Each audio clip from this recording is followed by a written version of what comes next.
take, because it's something out of the norm of, radio, and many people, the minute they hear books, they think, oh God, this is going to be boring. But I'm here to prove you wrong. It's going to be fun. It's going to be exciting. It's going to be a beautiful journey, and you are definitely invited to, be with us here. So I'm joined by two amazing people, James Murua, as well as Eva Ntara.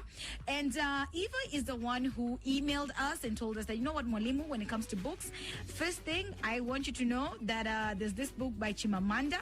It's called Purple Hibiscus. So I said, sounds like an interesting book. And so it's the first one that we're going to review. Karibu sana, Eva. Thank you. Thank you very much. How are you feeling today? How are you feeling? I am very excited. Yes. I am so glad that you could make the time to come through. So karibu sana once again, and we'll get to know more about Eva, what she does. And also we've got James Murua. Now, James, you've done a lot when it comes to writing, just starting from that point. Mm-hmm. But you're also a blogger. Yes. So what is it that you blog about? Let's start from there as we get to know you. Okay, I've been blogging for a long time. Mm-hmm. A few years ago, I registered a domain with my name, jamesmurua.com. Mm-hmm. And what I was planning on doing was just talking about the books I like reading, and the authors that write the books. Mm-hmm. And I'd put some things, I'd just be putting out things once a week, once every 2 weeks. Yeah. So getting in your comments on that, keep them coming, that hashtag class124. Let's talk about that, reading culture. And the fact that in your way, I don't know, maybe I speak for many of us here in class, that it's kind of difficult getting the time. There's a lot of distraction also. There's Facebook, Twitter, Instagram, Snapchat, all these things. Eva, you are a campus student, okay? You're a uni student. Shout out to JKUAT, by the way. My friend, yeah.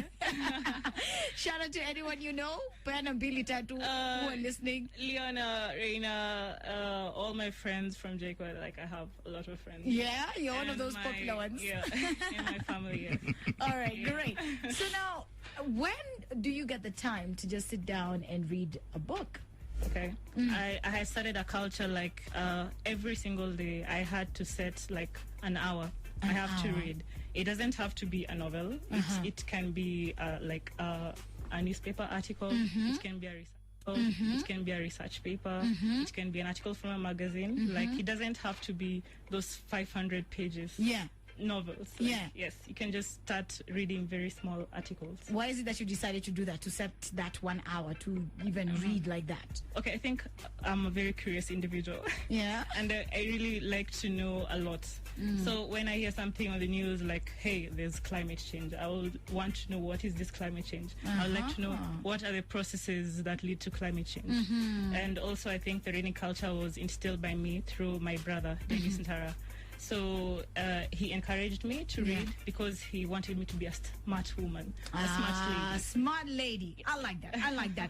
James, as someone who, you've grown up with books, literally, how would you advise them to start? I came to learn about reading is that there's a book for everybody. Yeah, one of the problems we have in our society is we are all trying to read books that are not yours. Decided to first start with African literature so that we can try and get back into the habit of reading.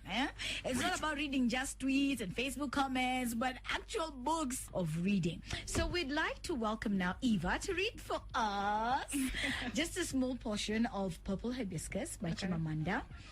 So yeah, take it away, girl. Okay, cool. So I'll read a part that displays a bit of violence from this Eugene guy who was quite patriotic and Catholic guy who was very stout and very strict in his and way. He was a psycho. Yeah. His view of religion is very skewed. Exactly. So I was in my room after lunch reading James chapter 5 because I will talk about the biblical roots of the anointing of the sick during family time. When I heard the sounds, swift, heavy thuds on my parents' half-carved bedroom door.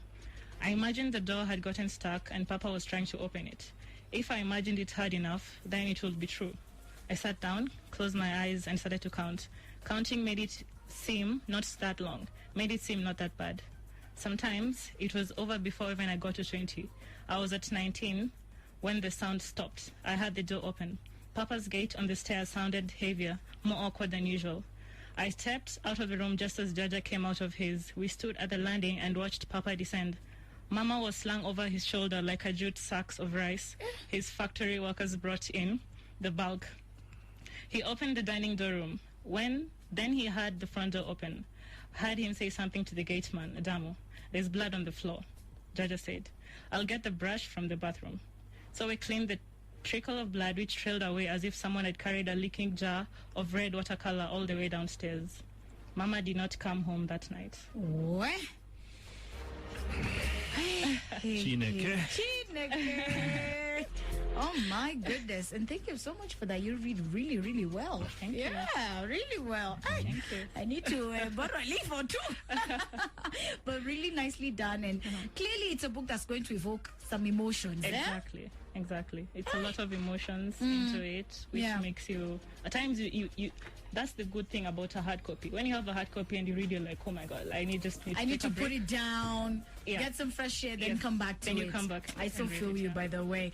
So what would you say the importance of, what's the importance of reading?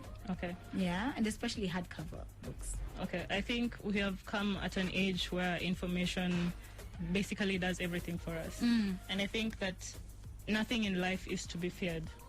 It's only to be understood. So I think that now is the time to understand more so that you may fear less.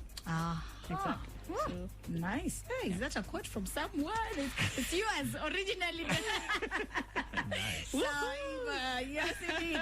And Shelton Obiambo, who was with us on Twitter earlier on, said, you know what? Developing your reading culture helps to boost your grammar and pronunciation of English words and bring back the reading culture, you know, which is very, very important. So, guys, thank you so much for coming through. James, I'm sure we'll have you again and again. Thanks for having me. Eva, thank you so much for even, emailing us with this book. You're welcome. Really interesting. Yep. And here's hoping that you're going to be back with yet another book. Yes. What are you currently reading? I'm currently reading, there's a book by George Clason called The Richest Man in Babylon. The Richest Man in Babylon. Yes. Interesting. Let's now go back to the music. Keep on listening to 103.5 Homeboyz Radio. The new...